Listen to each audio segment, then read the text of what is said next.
চলমান এসএসসি পরীক্ষার প্রশ্নপত্র ফাঁস সম্পর্কিত অনলাইন প্রতারণায় 4 জনকে এবং ডক্টর মিজানুর রহমান আজহারী সহ বিশিষ্ট ব্যক্তিদের ভুয়া বিজ্ঞাপন তৈরি করে যৌন উত্তেজক ঔষধ বিক্রয়ের সাথে জড়িত চক্রের 10 সদস্যকে গ্রেফতার করেছে সিটিটিসি ও ডিএমপি।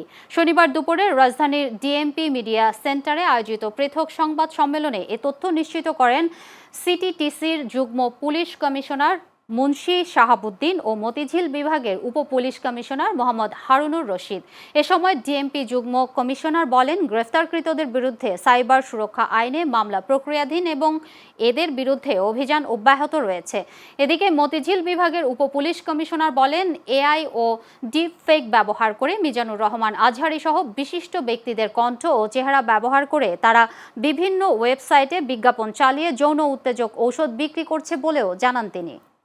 এই 4 জনের বিরুদ্ধে তাদের বিরুদ্ধে নিয়মিত মামলা রুজু করা হয়েছে এবং তাদের রিমান্ডে এনে তাদের এই ঘটনা সংক্রান্তে সম্পৃক্ততার বিষয়ে জিজ্ঞাসাবাদ করা হচ্ছে।